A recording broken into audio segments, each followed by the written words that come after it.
Hey guys, welcome to another Hall of Fame interview. We have a good friend of mine, Varun, and he has a fantastic and very unique background.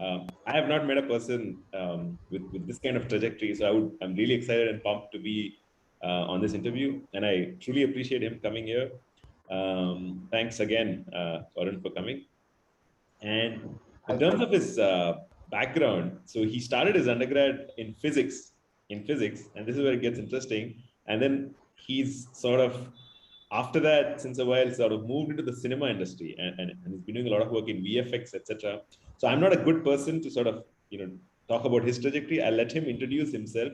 Varun, please tell us about your journey leading up to that, from physics to learning artificial intelligence, machine learning, etc., and then the cinema industry. Yeah, just go for it. Hi, Jen. It's been a while. Uh, so where do I start? Physics is a good place to start. The reason I took physics when everyone was going for hardcore engineering is because I was curious about physics, loved physics, wanted to get a little deeper into it, etc. And pretty much every decision after that has been the same motivation of curiosity. Film industry, I I loved what I'm watching in Hollywood and a little bit frustrated about what I'm watching here, especially in the VFX side.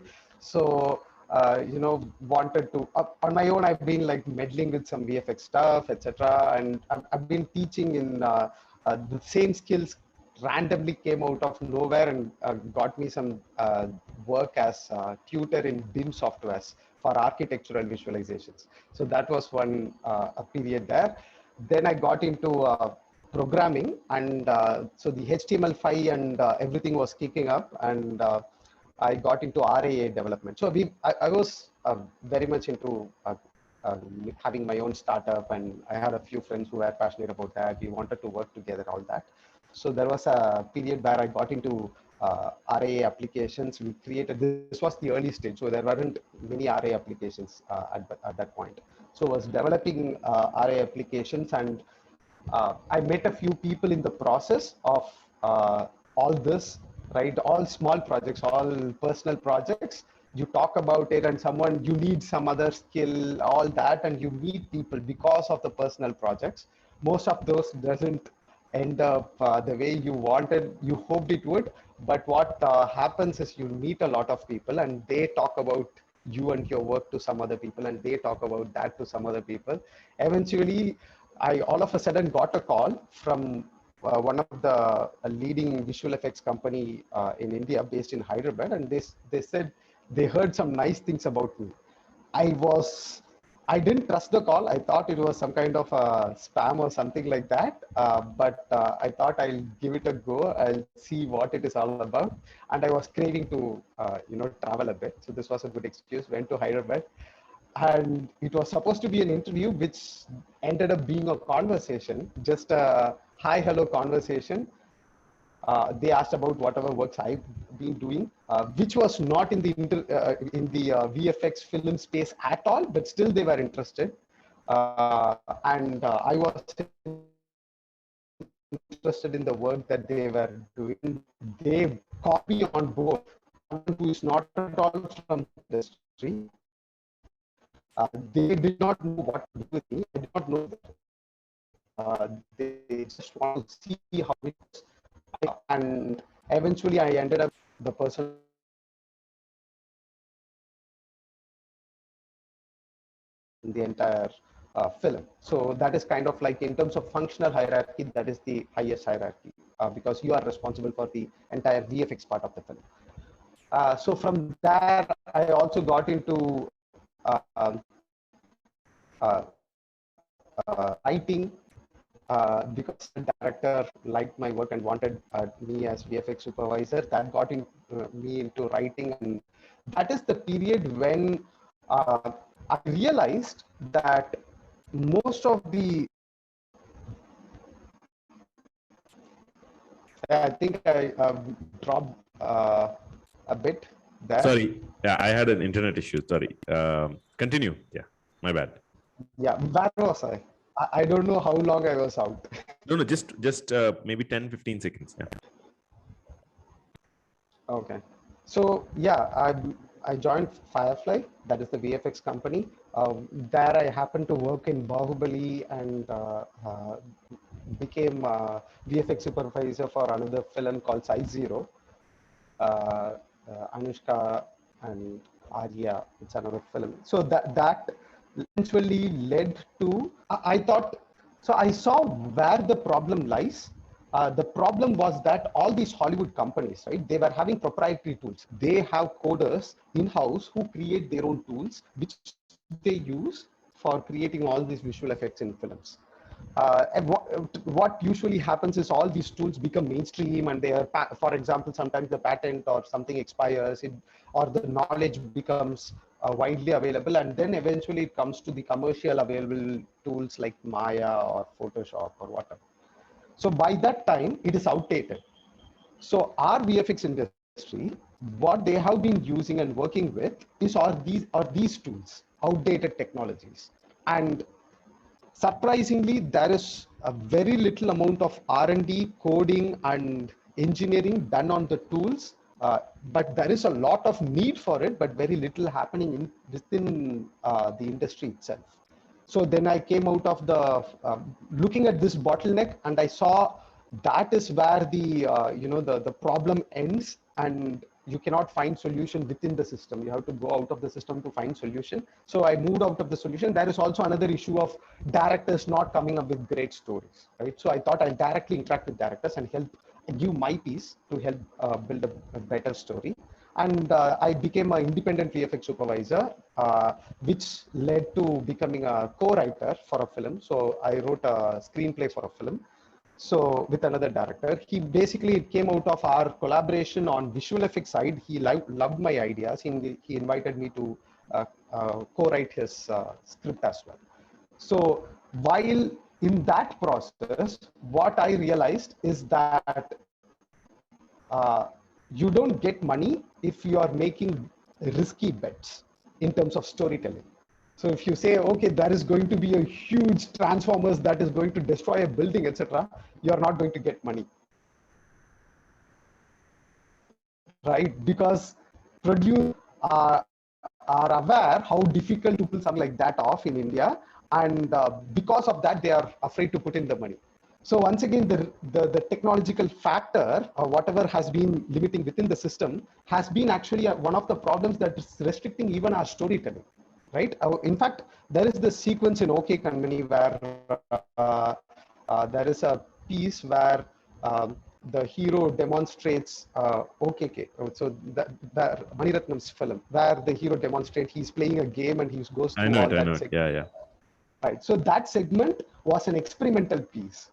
Actually, it is no way relevant to the story. There is many ways in which you do not have to go through that 1 minute piece. But Mani Ratnam wanted to test how good the visual effects is in our country, right? For his future projects. He has other projects and stories in mind where visual effects plays a crucial role. So unless it works, he does not want to commit to those stories. So this was a test piece, that 1 minute, and he wanted to see how good it can be, right? And let's say that he wasn't, it wasn't bad. It was a little bad, but not too bad. But it definitely wasn't great, right? It wasn't mind blowing. It didn't. So he was reluctant to go in that direction further. So this is how small restrictions in technologies is affecting an entire industry as a whole. So that I got to see because I just moved out of one system and another system. Eventually, I thought so this conversation about AI has been happening right from childhood, right from the time we saw Terminator, Judgment Day, whatever, right? So and this conversation, the first AI was winter, once in a while. the first AI winter. Yes. Everything that we know about AI, every perspective that we have about AI being the doomsday scenario, everything, that is where it came from. At least for me, that was the case. So that conversation was always there. We were talking about it as science fiction, but all of a sudden, after everything that happened in 2012 and everything started snowballing after that, This started from whatever we know from the mainstream media. It started seeming little less science fiction and more practical. And okay, now that got my attention, and I also being in visual effects industry.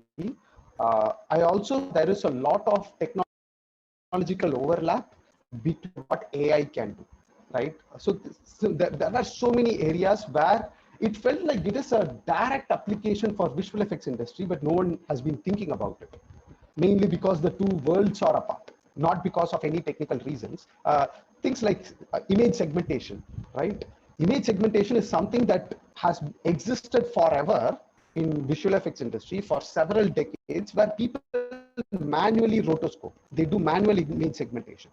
So we have tons of data. What AI needs is data to do a good job. We have tons and tons of data where humans have been curating and creating all these data sets by rotoscoping elements. With that, if we can create a product that would fasten the entire process in VFX industry a lot. So all these applications of AI that could be present in VFX industry, and no one else is, it doesn't seem like it is obvious to other people because of the separation of the industries, made me feel like and also existing interest in AI made me want to take that jump. And by that time, I had a few money saved so that I can, I can afford to take this jump into AI, take a bit of time just for this, all that. So it happened that way. No, perfect. I think seems like, so I would first off, I know it's chaotic. No. It's actually everywhere. very. No, I would not use the word chaotic. First off, I would want to talk a lot more about the Bahubali piece. I did not know you worked on Bahubali. Actually, maybe I knew it. I forgot. No, actually, I take that back. I don't think I knew you worked on Bahubali. Otherwise, I would have picked your brain on that. So, would love to talk a lot more about that, but not on this forum. Maybe on some other forum.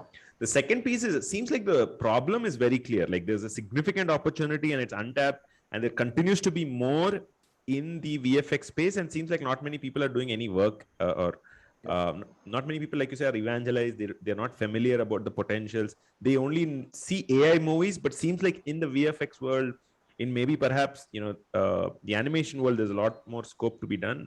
Definitely has not trickled down to India. So whoever's watching it, hopefully one or two of you are really inspired to dive in and take action.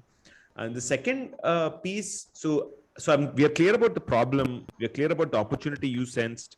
Talk us about the next question, which is, what about the resistances you have? Like in terms of, so typically I ask people, was it, are you weak in programming? Seems like that's not an issue because you had some familiarity with programming in your early, post-engineering or post-undergrad days.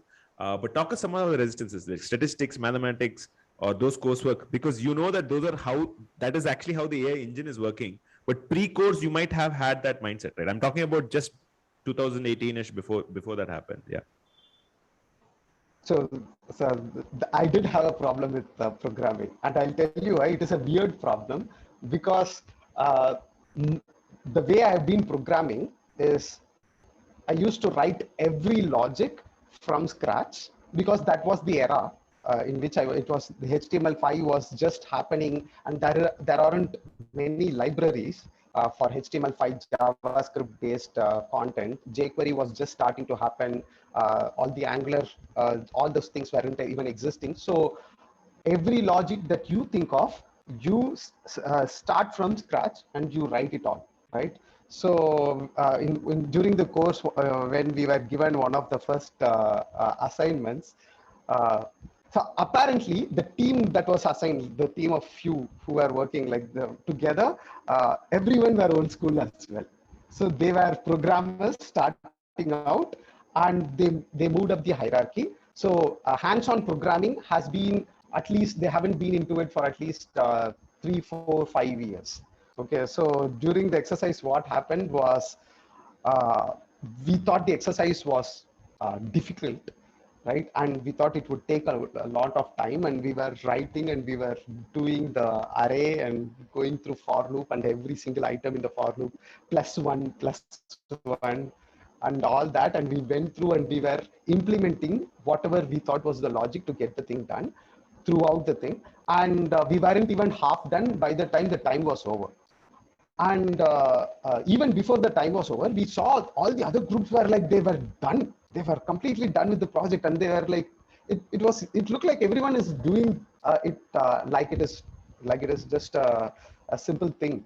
And we didn't understand. We thought we were so bad that we lost touch with programming, that we were so bad and all that. And eventually, one of the mentors, when they came and they took a look at the code, they were like, what are you doing? Why are you writing all this? And what he did is he selected and dragged and selected a huge bunch of code that we wrote, commented it out, and he wrote a single line that basically did everything that we wrote. Okay, so we did not know that there are these single line libraries that can do so much of these things. We did not know that existed. And coming into AI, there is a ton of those, right? So we didn't know about that. And from then on, what our team had focused on was like getting acquainted with these libraries. You know, our immediate temptation is to start going and writing it from scratch, but then we'll hold on. There must be something like this. Let's ask around, you know, and get to know if there is any library like that. And pretty much there is a library, there is a single line function for anything that you want. So that was the challenge in terms of programming that we faced. Other than that, I wasn't a hardcore programmer. With such a gap, getting back into it, it took a while. Relied too much on Google. Syntax issues were there. After all the years of programming, all that was there. Other than that, in terms of math, this is a personal thing because I've always loved the correlation that math has with the practical applications. So even after graduation and everything, whenever any concepts or anything comes up, the correlation of that and the math has been happening in my head. So the math hasn't been that big a problem for me. And also the math isn't, this math required for AI isn't as complicated as one might think it is from far, right? Once you get into it, it is easy to understand. The theory part, I loved it. That the theories alone is worth every penny that I spent on it. And that is what I came for. I was curious about. So I was tired of thinking of AI as this fiction thing. Okay, and I wanted to see it for what it is in reality, and that is what I understood. And that some of the mind-blowing moments are from that area. So yeah. Perfect. Also, it's yeah, no, go on, sorry. There is a bit of philosophy also in AI, right? Yeah. And when those things are sprinkled here and there, it's a lot of flavor to it. Absolutely, makes a lot of sense actually. And I also, you know, you'll see philosophy if you're a philosopher, right? Like if you're spiritual, you start seeing the spirituality. So I get it totally. And it's good that you still have like a lot of, I would say, continue to have a lot of passion about AI. Many people actually fizzle out passions after 3-4 years. Kind of gets boring. Like everybody wants a shiny new toy or object, right? Perfect. So I know that you, so let's talk during course. So we finished pre-course. Let's talk during course. I know you were, you know, for 3-4 months for this course at least, you know, here in Hyderabad, etc. But talk us about, you know, the sacrifices you have to make. Courses are intense. You have a lot of work. You have to put in a lot of hours of study. So that means time spent here means time taken out from somewhere else. How do you deal with that? What was your strategy? So I was talking about the screenplay writing part, right? So that was happening in parallel with this. So that is where I had to make a balance between these two. And the only sacrifice sacrifice would be that I had to move to Hyderabad, and that had its own expenses, and I wasn't working anywhere. Script writing does not pay you. So when you, especially when you are, it's a first script that you are writing, right? So it all came from whatever savings I had prior. So that was basically how many ever months of that is completely coming out of there, and it also helps to live small. Otherwise, I wouldn't have been able to afford these. I don't have too much expense, and the house, the place that everything is like not too expensive. So entire lifestyle is not too expensive. That helped me. In general, that habit helped me do this. But of course, I'm a bachelor. I of course don't have any expense. But it might not. It definitely isn't the case for everyone. So things in that way has been easy for me in certain ways. The course, I wish I could put more time into it, because it's like a black hole. You there is always some, irrespective of whatever time that you put into it, you always see four other things that you want to get into that you never find time to get into, and it's always on the wish list, always on the bucket list. Oh, I want to get into that part. That is what if I use that and see if it can be applied here. All those exploratory tangents, right? It's still alive, it's still there, it's still unexplored, and it's been so many years. So I think that would always be there, that particular part.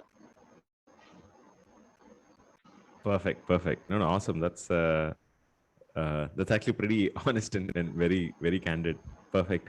Yeah. So just want to talk about the post course, in terms of, I know you've been mentoring with us or with the others as well. So it seems like there's an interest in teaching, etc. So we finished pre-course, we finished course, post-course. Do you use AI a lot, or did your perspective on the opportunities change? Were you able to deploy it or not deploy it? How has that journey been so far?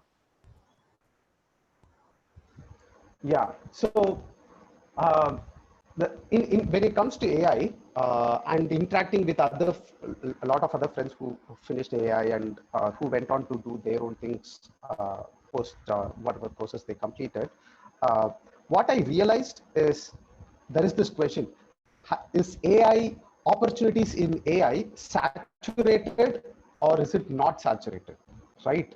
And it seems to be a bit of both. Depending on the perspective with which you are looking at it, because there are standard applications for AI, right? You have anomaly detection, you have sentiment analysis, you have chatbots, and there are some standard applications that pretty much everyone is a part of every course that you take. In those aspects, I feel the feeling that I had from interacting with others is there is a bit of saturation there, right? Because it is not just us who got into AI and who took course and who learned. The entire world is doing that, right? And everything that is taught within the course, everyone who took AI, everyone knows that. So if we are going to pursue only those applications, yeah, it seems like it is saturated. More importantly, most other companies, so there have been a couple of AI startups that has shut down. And I asked, like, why? What's the problem? They have interacted with a lot of clients. So many people are showing interest, but nothing converts to a business that people are ready to pay you for. And when I interacted with them, the problem seemed like the companies, this where they can apply AI in their infrastructure, right? They want AI to be applied in their products.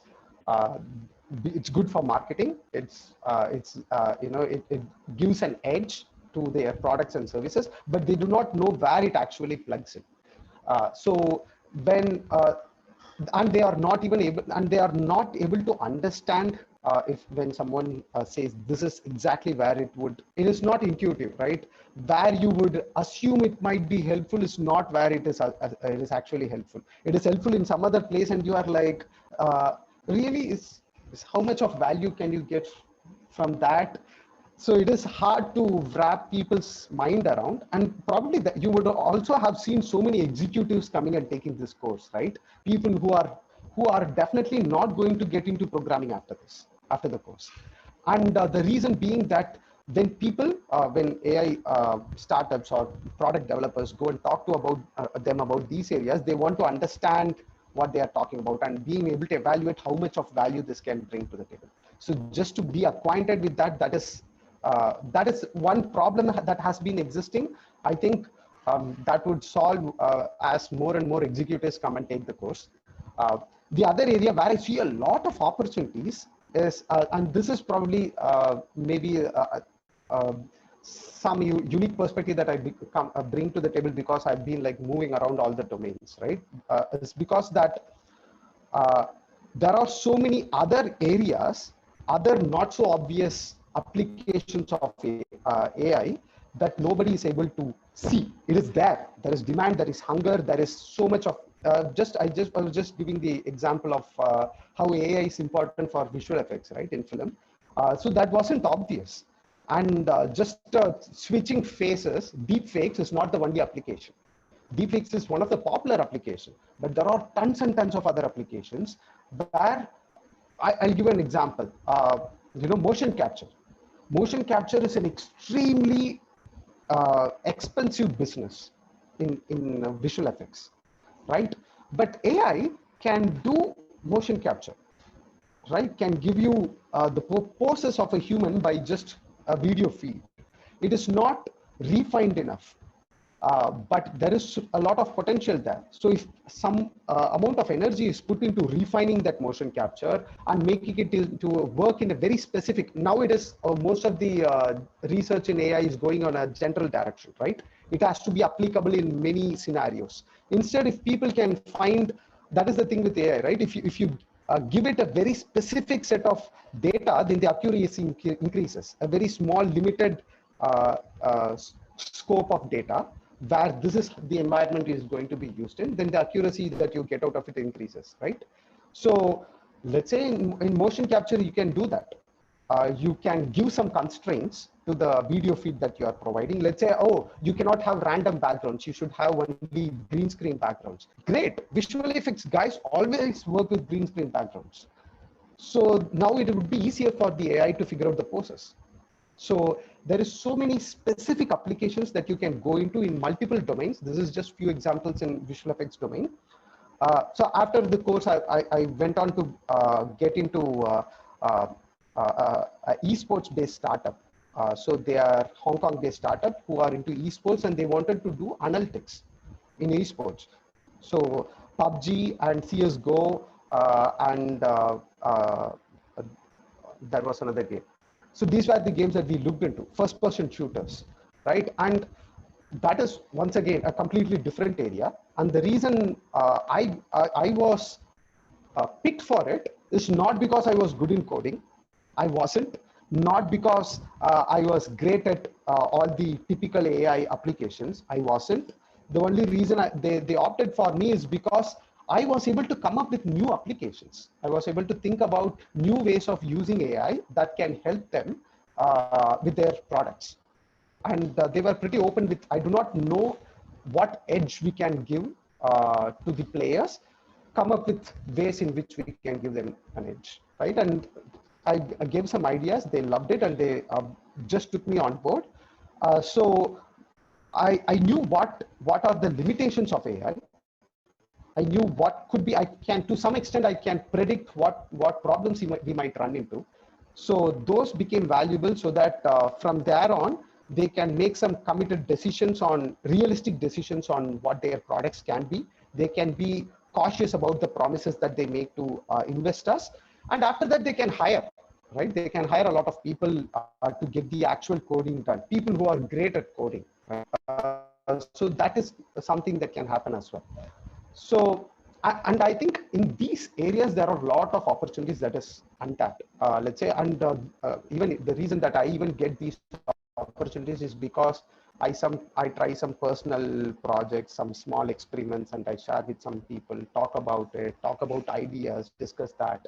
And some some of them somewhere, once again, they are working on something and they want someone of this specific thing, and you cannot, when you need something like this, it is difficult to even write a job description for it, right? So those are the areas where you having human contacts and interaction. It's all about contacts. If you want to open up this new door in terms of finding opportunities in AI where new applications can exist, since it's new applications, you cannot have job descriptions.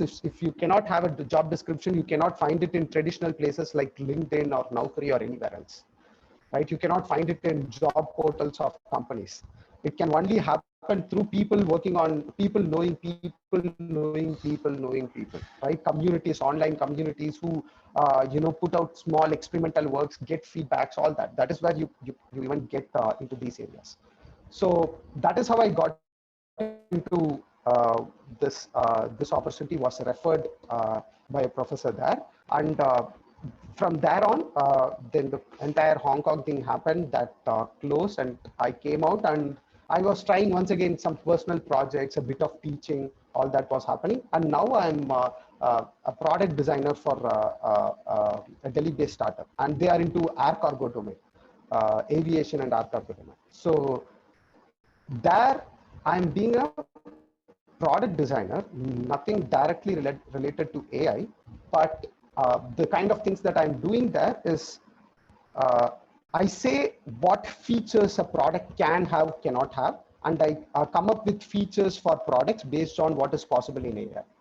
Once again, it comes about, it is applications, right? It is about how you can use the existing algorithms, etc. in AI and say what can be done with it, right? And then there are developers there who go on to try the hypothesis, test out the idea, see if it is possible, etc., etc.